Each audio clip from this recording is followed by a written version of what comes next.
I never thought my daughter's birthday would be the day she finally stripped away all her masks. The sun was already sinking behind the rows of identical houses as the guests began arriving at her home. And then she said it, "Actually, Mom, it's better if you stay, in the basement for today." "Amanda, what do you mean stay in the basement?" I asked, my voice barely above a whisper, though my chest was thudding. She smiled, sweet, soothing, deadly. "Just for today, Mom. You know how you get sometimes. I don't want you saying anything embarrassing." She giggled, but her eyes were hard. "It's just better for everyone. Please, Mom, don't make this harder than it needs to be. You want my friends to see you like this? You've been so forgetful lately." Forgetful, that word again. Her favorite weapon lately. The stairs groaned beneath my feet as she gently guided me down, into the cold basement. The door shut behind me with a soft click, sealing me in. I sat on that battered old couch, my fingers clenched tight in my lap. The air was musty. Boxes leaned against sagging walls. The yellow light bulb flickered above like a failing star. Spiders traced delicate paths along their webs in the corners, and every so often, I felt something crawl across my ankle. I didn't move. Not once. My body remained still, but my mind was a wildfire. How did we get here? I thought of the house I had lived in for 42 years. The warm kitchen, the creaking porch swing, my garden that used to burst with hydrangeas every spring. Gone now, sold, signed away. Because Amanda had said, "Mom, after Dad's gone, you shouldn't be alone. I'll take care of you." I believed her. After my husband's funeral, when my mind was fogged with grief and paperwork I didn't understand, Amanda had offered to quote, "help handle the sale." All she needed, she said, was limited power of attorney. Just for the transaction, of course. She promised to handle everything, to make it easier for me. I signed the papers with trembling hands, grateful for her kindness. Now here I was, a guest in what used to be my life. The muffled sounds of her party vibrated faintly through the ceiling. I could almost make out her voice, chirping, laughing, entertaining her guests. Not a single mention that her mother sat caged below, like some fragile embarrassment to be hidden away. I pulled out my phone. My hand shook. For a long time, I just stared at the screen. Then I opened a new note. My first words were simple. June 5th. Amanda locked me in the basement for her birthday. The first entry in what would become my secret journal. I wasn't losing my mind. I wasn't forgetful. But I had been foolish. And as I sat there, in that room, crawling with spiders, I made a decision. The very first decision I had made entirely for myself in months. The next time I walked out of that basement, it would be different. Earlier that year, when Amanda first suggested I move in with her, I was still drowning in grief.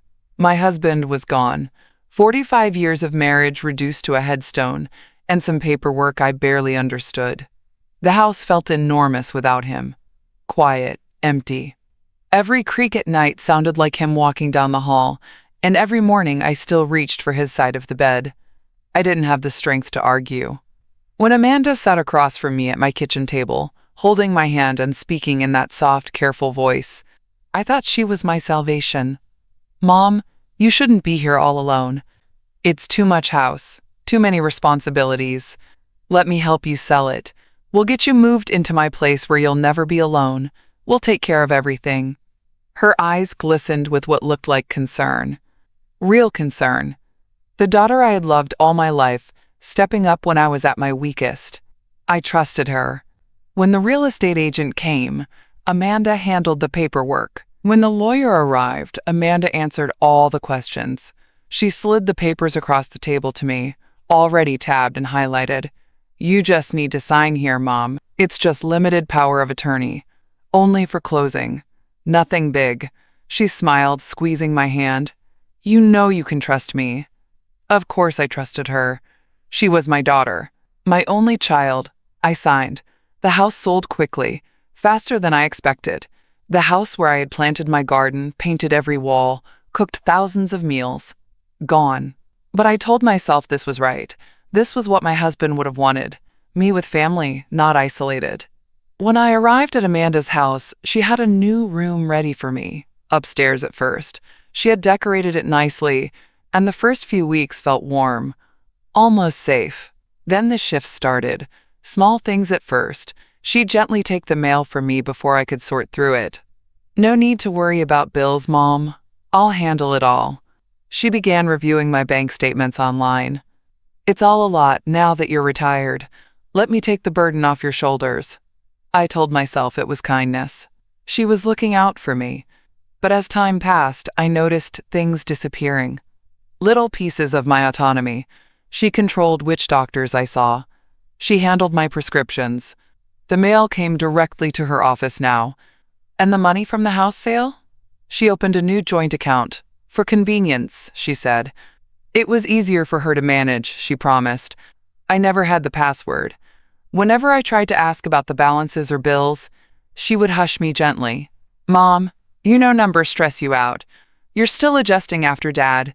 Just relax. I'll handle it all." And I let her. I wanted to believe her. But somewhere deep inside, even then, something was twisting. When I asked once about the money from the house sale, she smiled and patted my knee. "Oh, Mom, you're too old-fashioned. It's all digital now. I put the proceeds into a joint convenience account online. Don't stress about the details. Convenience account. That's what she called it." At first it sounded harmless. "Shared access," she said. But as the weeks passed, I started realizing I wasn't part of that convenience. Amanda was the only one logging in, the only one receiving emails, the only one checking balances. She handled everything.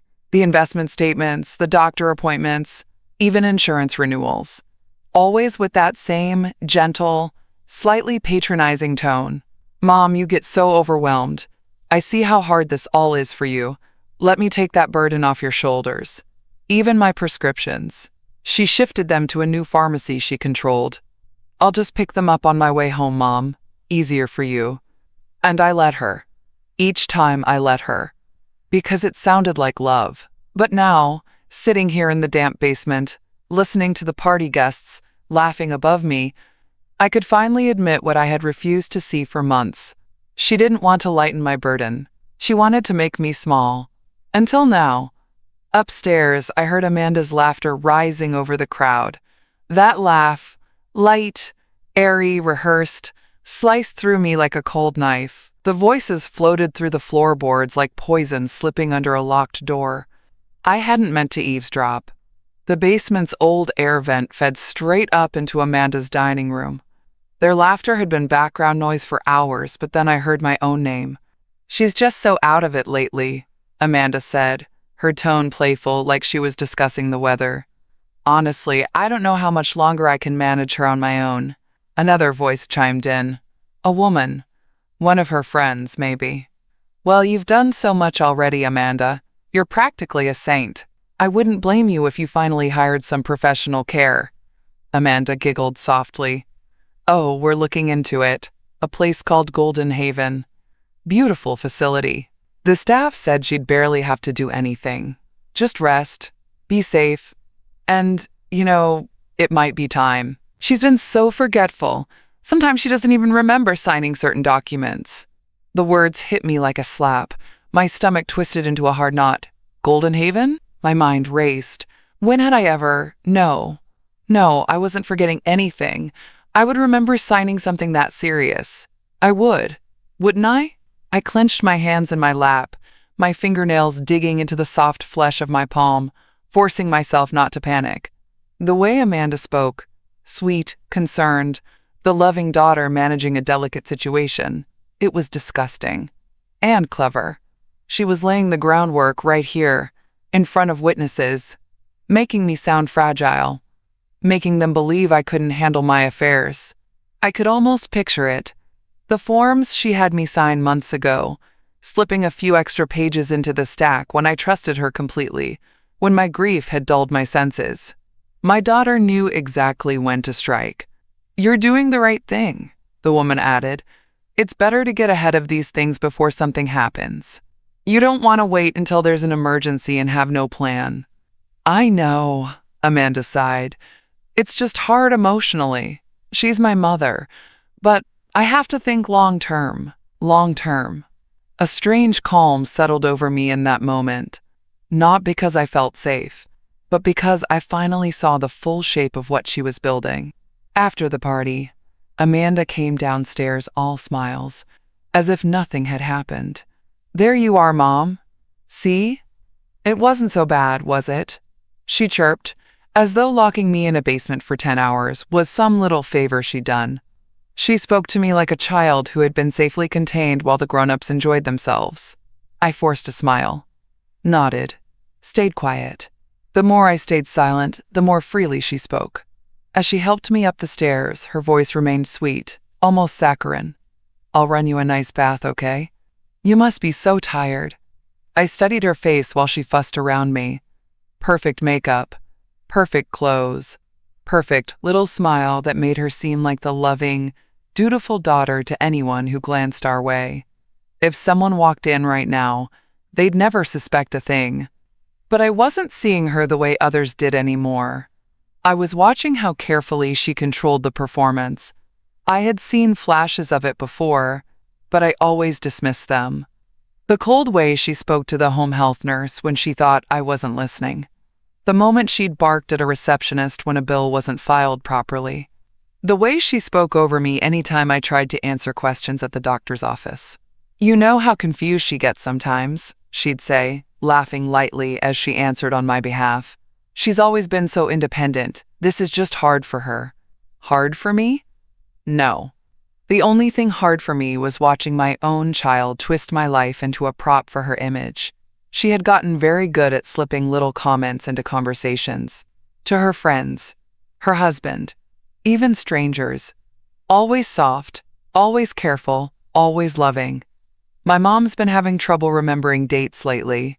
She's been getting so overwhelmed by paperwork. I'm just trying to ease her burden, poor thing. 1,000 little drops of poison, each one harmless on its own.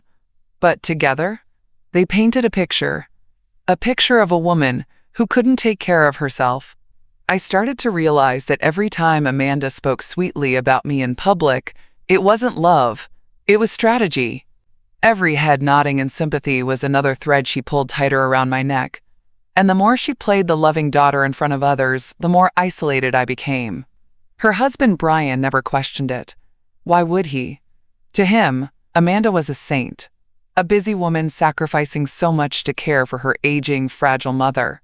The moment Amanda left for her weekend spa trip next day, I moved.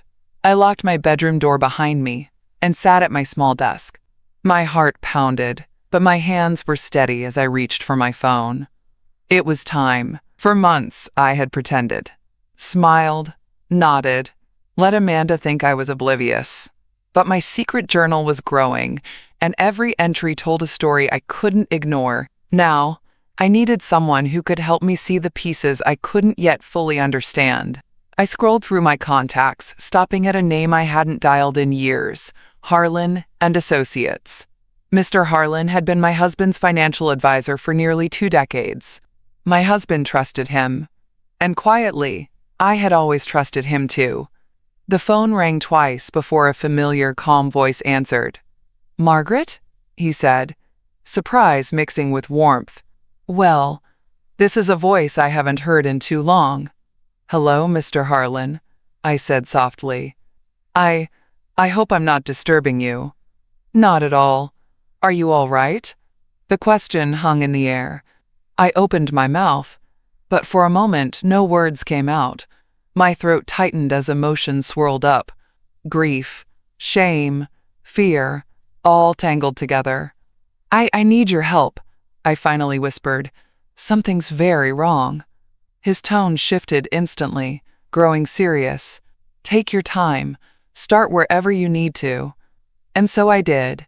For the first time, I said the words out loud, everything I had only written in my secret journal until now. The sale of my house, the limited power of attorney, the joint account I couldn't access, the way Amanda handled every document, every bill, the subtle ways she isolated me, the whispers about Golden Haven. I could hear his slow breathing as he listened, not interrupting, not rushing me. When I finished, my voice trembled. Am I being foolish? Maybe I'm just… No, Margaret, he cut in gently but firmly. You are not being foolish, and you are absolutely right to call me. The relief that flooded my chest was so overwhelming, it almost knocked me breathless. There are too many red flags here, he continued. Far too many. We need to review every document you still have access to. Do you still have copies of the house sale? The power of attorney? Yes, I said quickly. I kept them all in my husband's old filing box. Amanda doesn't know I still have them. Good, he said. Very good. I want you to gather everything you have. Every document, every statement, every piece of paper with your name on it. Don't mention this to Amanda yet. Do you understand? Yes. My voice was stronger now. I understand. He paused briefly, then added, Margaret, you're not alone in this. You called the right person. I swallowed hard. My eyes burned. Thank you. We scheduled a private meeting for the following Monday. He would personally handle everything discreetly. After we hung up, I sat there in the silence for a long time. The clock ticked softly. The house felt heavy, like it always did when Amanda was gone. Too perfect, too quiet. But for the first time, the quiet didn't feel like suffocation. It felt like possibility. I wasn't powerless. I was preparing. Mr. Harlan's office was just as I remembered, polished wood, neatly arranged bookshelves, and not a single paper out of place. The kind of order my life hadn't known in a long time. He greeted me with a firm handshake and a kind smile, but his eyes were serious. Let's take this one step at a time. I laid the manila folder on his desk. Everything I had left. The house sale agreement, the limited power of attorney, my old financial statements, insurance policies, and Amanda's carefully orchestrated joint account paperwork. He went through each document methodically, occasionally muttering under his breath, his brow furrowing deeper with each page. You signed this limited power of attorney right after your husband passed? He asked softly. I nodded. She said it was just to handle the house sale. Nothing permanent. He didn't answer immediately. Instead, he flipped back through the documents, tapping the papers with his pen. His voice was calm, but beneath it, I could feel the growing tension. This power of attorney has no expiration clause. I froze. No expiration? It grants broad authority indefinitely, unless revoked. He looked at me over his glasses. Margaret, you didn't just give her permission to sell your house. You gave her ongoing authority over any legal or financial matter connected to you. The room seemed to tilt for a moment. I felt foolish again, like a child, easily tricked. But I kept my hands folded in my lap, steady. I had come here to hear the truth, no matter how ugly. He continued, more carefully now. Now, here's something even more troubling. He held up one of the bank statements Amanda had printed for me months ago. A single page, neatly summarized, that I had foolishly accepted at face value. There are missing entries here. Look. He pulled up digital records from his system, cross-referencing the transactions I never saw. That's when I saw it. Facility consultation fee, $3,500. Golden Haven Senior Living, preliminary admission application. The words blurred in front of my eyes. My stomach clenched tight. She's already begun the intake process, Mr. Harlan said quietly, without your knowledge or your consent. My voice barely found its way out. How? I never signed anything for Golden Haven. He tapped his pen slowly. Then someone else did. The implication hung between us. Amanda hadn't just manipulated me emotionally. She had forged my consent. A coldness spread across my skin. Not fear, not grief, anger. Finally, Mr. Harlan sighed heavily. Margaret, this is no longer just a financial concern. What Amanda has done, or is attempting to do, could rise to the level of elder financial abuse. And if she submitted forged documents, that's criminal fraud. I swallowed hard. I don't know what to do. You don't have to figure that part out alone. His voice turned firm. This is where I bring in someone with experience in situations exactly like this. An attorney I trust, completely discreet, extremely thorough. He slid a business card toward me. Elizabeth Warren, attorney at law, elder rights and financial protection. She handles cases like this every day. If you're ready, I'll arrange a private consultation. I gripped the card tightly in my hand. It felt heavier than it should have, like it carried my next step inside its thin paper. Yes, I said softly, but with more strength than I had felt in months. I'm ready. He nodded once, firmly. Good. Let's not wait. As I left his office, stepping into the bright afternoon sun, I felt something shift inside me. For the first time in this whole nightmare, I had someone standing beside me. Amanda thought she could control everything, but she had forgotten one important thing. I still had fight left. The office was nothing like I expected. Simple, warm. No intimidating mahogany desk. Just a round table, a few comfortable chairs, and a soft light streaming through half-closed blinds. It didn't feel like a lawyer's office. It felt like safety. Elizabeth Warren stood as I entered, offering a firm handshake. She looked me directly in the eye, not with pity, not with polite concern, but with the calm focus of someone who had seen cases like mine before. Please, Margaret, sit. Harlan filled me in briefly, but I want to hear it from you. In your own words. For the second time in 2 days, I opened my mouth and spoke the truth that had lived inside me for far too long. This time, though, I felt stronger. The words came steadier, cleaner. My secret journal had already taught me how to tell the story. The house sale, the paperwork, the power of attorney I never fully understood, the way Amanda controlled everything, the missing money, the conversations I overheard through the air vent, Golden Haven. Elizabeth listened without interrupting, occasionally jotting small notes. When I finished, the room fell quiet for a moment. Then she said, with quiet certainty, "You have a very strong case." I blinked, almost stunned by how confidently she said it. "Margaret," she continued, leaning forward, "what Amanda is doing is not only morally wrong, it's potentially criminal. Elder financial exploitation, fraudulent control of assets, and possibly forging legal documents to advance her interests. We see this more than you'd like to imagine, but you're doing exactly what most victims don't."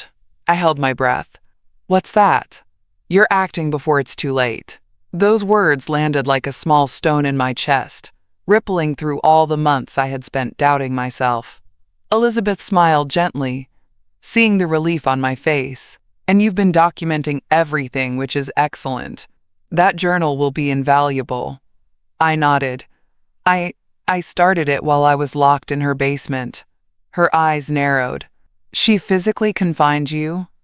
I nodded again, quieter this time. "Yes, on her birthday. She said she didn't want me embarrassing her." Elizabeth's expression tightened, but her voice remained calm. "That adds another layer to this." She tapped her pen thoughtfully. "Here's how we proceed. First, we need to quietly secure full access to your financial records, bank accounts, insurance policies, everything Amanda's been controlling. We'll request copies of the documents she submitted to Golden Haven and cross-check signatures." I swallowed hard. If she forged my signature, what happens? If, and from what you've described it seems likely, that's felony fraud. But we'll gather proof before taking that step. No confrontations yet. We move carefully. Her tone was steady, reassuring. We'll also freeze any further legal actions she may try to take without your consent.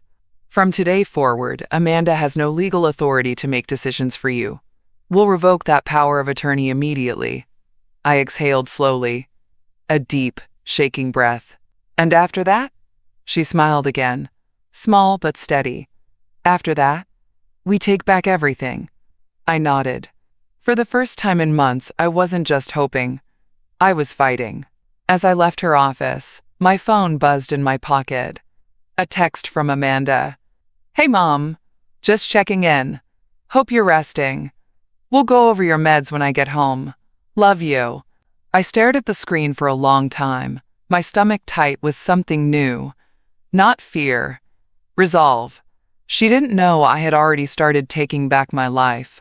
The days that followed were strangely quiet. Almost too quiet. Amanda carried on as if nothing had changed. She floated through the house like the perfect daughter, brewing my tea, arranging my pills, chatting about her garden renovation plans. If she noticed the shift in me, she said nothing. And I said nothing either. But while she played her part upstairs, Elizabeth's team was hard at work behind the scenes. Every morning, I sat at my small desk with my phone and my journal. Every conversation Amanda had with me, every little comment, every hint she dropped, I documented them all. Her patterns were becoming clearer. I could almost predict when she would slip in another subtle reminder of my supposed fragility. "You know, Mom, you've been doing so much better lately," she said sweetly one afternoon, pouring me a cup of chamomile tea. "I'm so relieved. But still, it's good we've already got Golden Haven on standby, just in case things, shift again." My stomach twisted, but my face remained calm. I nodded, jotting the date and her exact words into my notes as soon as she left the room. Meanwhile, Elizabeth's investigator began pulling together the real evidence: bank records, insurance policies, facility applications. Every file Amanda had touched was being traced, cataloged, and examined. And slowly, the picture became clearer. She had funneled large portions of the house sale proceeds into accounts I never knew existed. Side accounts. Temporary holding funds, she called them in the paperwork. All signed under that same broad, unmonitored power of attorney I had so naively granted her. One afternoon, Elizabeth called with a quiet update. Her voice was calm, but I could hear the steady momentum building. "We have her fingerprints on everything, Margaret," she said. "Direct transactions into personal accounts, unauthorized financial activity, even conversations with Golden Haven that indicate she was planning to escalate her legal authority over you." I sat very still. "So it's all enough?" "It's more than enough to open a formal case, but we're going to keep building. The stronger the case, the less room she has to maneuver when we confront her." There was a pause. I knew what she meant. Amanda was going to fight. She wouldn't go quietly. But I was ready. For years I had shrunk myself into silence, into gratitude, into dependence. Not because I was weak, but because I believed love meant trusting your child, even when doubts whispered otherwise. But love without respect isn't love at all. This was no longer about money. It was about taking back my dignity. And Elizabeth understood that. "We've also arranged for a private investigator to gather any verbal proof," she added. "He's already begun recording Amanda's calls with Golden Haven. She's growing bolder now, confident, and that works in our favor." I swallowed. "You think she suspects anything?" "No," Elizabeth said firmly. "You've done an excellent job keeping your composure. She believes you're still blind. That's good. Let her keep thinking that." I looked out the window at Amanda's manicured garden, perfectly trimmed hedges, immaculate flower beds, everything polished for display. On the surface, everything was perfect. But underneath, the cracks were growing. It happened on a Tuesday morning, the moment her mask finally slipped. Amanda brought me my tea like always. Chamomile, carefully steeped, sweetened exactly as she knew I liked. She sat beside me on the couch, beaming as if she were visiting a nursing home patient. "You know, Mom," she began softly, stirring her own cup. "Soon you won't have to worry about anything. No bills, no stress, just peace and quiet at Golden Haven." Her voice was sweet. The words were poison. But this time, I didn't flinch. I watched her closely, studying every inch of her face, the gleam in her eyes, the rehearsed smile, the almost soothing tone she used when she wanted me compliant. There was no kindness there, No real concern, just ambition wrapped in silk. For months, I had tried to rationalize her behavior, told myself she was overwhelmed, maybe even misguided, that somewhere inside, my daughter still cared for me, still loved me. But not anymore. Not after that. Her slip was brief, but it was real. The future she was building for me wasn't about peace. It was about power, about locking me somewhere out of the way while she enjoyed everything she had taken. Golden Haven was never a fallback. It was always her plan. I sipped my tea slowly, hiding my disgust behind a calm nod. "You've really thought of everything, haven't you?" I said softly. She smiled, mistaking my composure for compliance. "Of course, Mom. You've done so much for me all these years. It's my turn to take care of you now." I stared at her, letting my silence speak. And in that silence, I finally let myself feel the full weight of the betrayal. Not just of my money, but of my trust, my love, my motherhood. I had raised her, carried her, held her hand through every scrape, every heartbreak, every mistake. And now she was preparing to discard me like an old suitcase, still useful for storage, but better kept in the attic. She didn't see me as her mother anymore. I was an obstacle, an asset. Her smile never wavered as she kept talking about the next steps. How Golden Haven had such wonderful staff, how the other residents were happy, how modern care is so advanced now. I nodded through all of it, calm, quiet. But inside, I was steel. The grief I had carried all year. After my husband's death, after signing away my home, after surrendering piece after piece of my independence, it was gone. Not because the pain was over, but because I had finally seen the truth clearly, without the haze of love blinding me. Amanda wasn't my caregiver. She was my captor. And I was done being caged. As she stood up to collect the teacups, humming softly to herself, I simply smiled and said, "Thank you, sweetheart. You've been so good to me." Let her believe she still had control. Because soon, very soon, that belief would be her greatest weakness.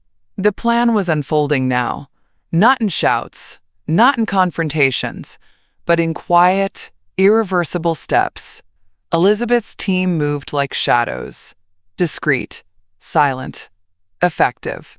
2 days after Amanda's little speech about my peaceful future, I sat in Elizabeth's office signing the first of many documents that would dismantle everything Amanda had so carefully built. "Your original power of attorney is revoked effective immediately," Elizabeth said as I signed my name slowly, deliberately. "From this moment forward, Amanda has no legal authority over you." I exhaled, steadying my hand on the table. "Good." She slid another set of documents across. "We've updated your will as well, your estate, your remaining assets, everything you worked for. It's all fully protected under legal oversight now." I read the names carefully. Amanda's name was gone. In her place, the Warren Trust Group, a team of professionals who would oversee my affairs from this point forward, accountable only to me and the law. For the first time in months, my life was my own again. But Elizabeth wasn't finished. "We're also preparing for what comes next," she said, lowering her voice slightly. "Amanda's financial activities give us enough cause to open a full investigation. But if you want to strengthen the case even further, we've hired a private investigator to gather direct evidence of intent." I swallowed. "What kind of evidence?" Elizabeth smiled faintly. "Amanda has grown bold. She's making phone calls, meetings. She believes no one's watching. The investigator is capturing every conversation she has with Golden Haven, with financial institutions, even casual conversations with friends about your supposed decline." I clenched my hands in my lap. My anger simmered, but my voice stayed calm. "She thinks I'm too far gone to even notice what she's doing." "Exactly." Elizabeth's eyes met mine. "And that arrogance will be her undoing." The next day, the investigator delivered the first recording. I sat in Elizabeth's office, listening through a small set of headphones as Amanda's voice played out clearly. No, she's totally dependent on me now. She'll sign anything I put in front of her. Half the time she doesn't even read the papers. Another clip. I've already moved most of the funds around. Once she's in Golden Haven, it'll all be locked down. My husband doesn't need to know everything right now. I clenched my teeth, but I didn't cry. Not anymore. Elizabeth watched me closely as I finished listening. Is this enough? I asked quietly. Her voice was steady. It's more than enough. We sat in silence for a moment. The quiet wasn't uncomfortable. It was solid. Powerful. Finally I spoke. She doesn't know she's already lost, I whispered. Elizabeth smiled faintly. Not yet. But she will. That night, back in my room, Amanda knocked softly on my door, poking her head in with her practiced sweet voice. Hey, Mom. Everything okay? Need anything? I smiled at her. No, darling. I'm fine. Everything's just fine. She smiled back, fully convinced. And in that moment, I realized something I hadn't allowed myself to believe until now. This wasn't just about taking back my freedom. It was about finally making her see exactly who I still am. The final piece arrived quietly, just like everything else. No dramatics, no screaming. Just a sealed manila envelope placed carefully on Elizabeth's desk. The private investigator sat across from us, calm, professional. His voice was steady as he spoke. We recorded her meeting at Golden Haven yesterday, he said. She was very comfortable speaking freely. Elizabeth unfolded the transcript as I listened to the audio once more. Amanda's voice rang through the room, clear and unfiltered. No, she won't contest it. She's barely aware of what's going on anymore. Honestly, once she's moved in, we can finalize the guardianship paperwork, and the rest will be automatic. The facility director hesitated on the recording. And you're confident she's signing willingly? Amanda laughed. Trust me, I handle everything. She doesn't even read half the forms. She thinks I'm just helping her. The recording ended. The room stayed silent for several seconds. Heavy. Unforgiving. Elizabeth folded her hands neatly on the desk. She's cooked her own case, Margaret. I didn't flinch. My heart didn't race. The panic was long gone now. Instead, I simply said the words I had been waiting to speak since the moment Amanda first walked me into that basement. This will be enough. Elizabeth nodded firmly. It's more than enough. We had everything. Forged documents, unauthorized financial transfers, recorded intent, and now clear evidence of premeditated guardianship fraud. There was no more doubt. No more question of intent.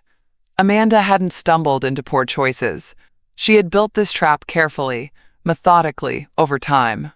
And I had been complicit, willingly handing her the keys, because I mistook manipulation for love. But not anymore. Elizabeth reviewed the next steps calmly. We'll file a motion for immediate revocation of any guardianship petition she's initiated. The court will freeze the accounts while we move forward. We'll also initiate civil fraud charges and prepare for potential criminal proceedings if she tries to contest. I nodded, my voice calm. Good. For a brief moment, I allowed myself to wonder how Amanda would react when the papers arrived. Would she cry? Would she scream? Or would she finally realize how badly she had underestimated me? I had spent months being treated like fragile porcelain, hidden, coddled, manipulated into silence. But porcelain can cut like glass when it breaks. As I stood to leave Elizabeth's office that afternoon, I felt lighter than I had in a long time. My husband would have been proud of me, I thought. Proud that I finally stopped believing that quiet endurance was the same as strength. As I walked out into the parking lot, my phone buzzed with a text from Amanda. Hey, Mom. Picked up your new supplements. Don't forget to take them tonight. Two hearts love you. I stared at the screen. My thumb hovered over the reply button. And then, for the first time in months, I simply deleted the message. Amanda arrived at the courthouse promptly at 9 a.m., completely unaware of what she was walking into. The official letter she'd received simply stated there was a required meeting regarding quote, future care planning for her mother. A routine formality, it had implied. Nothing alarming. Nothing that would tip her off. She entered the small conference room confidently, holding a sleek leather folder under her arm, likely filled with her carefully prepared guardianship paperwork. When she saw me sitting at the table, her smile faltered for only a moment. But she recovered quickly, slipping into her practiced sweetness. "Oh, Mom, I didn't expect you to be here for this part. You didn't have to." Her words trailed off as her eyes swept across the room. Elizabeth seated beside me, and directly across from us, the uniformed court-appointed officer. Amanda's smile froze. What is this?" Elizabeth answered, her voice calm and professional. "This is an official guardianship review hearing initiated by your prior filings. However, we're here today to formally present evidence contesting those filings on behalf of your mother, Margaret." Amanda blinked, processing. Her lips twitched, but she tried to keep her composure. I don't know what you mean. There's been a misunderstanding." I sat perfectly still, calm, cold, ready. "No misunderstanding, Amanda," I said softly. "You've been planning this for months. Lying, forging, stealing." Her eyes widened. "Mom." "What? You don't understand? I've only ever tried to help." Elizabeth cut in sharply, sliding a stack of documents forward.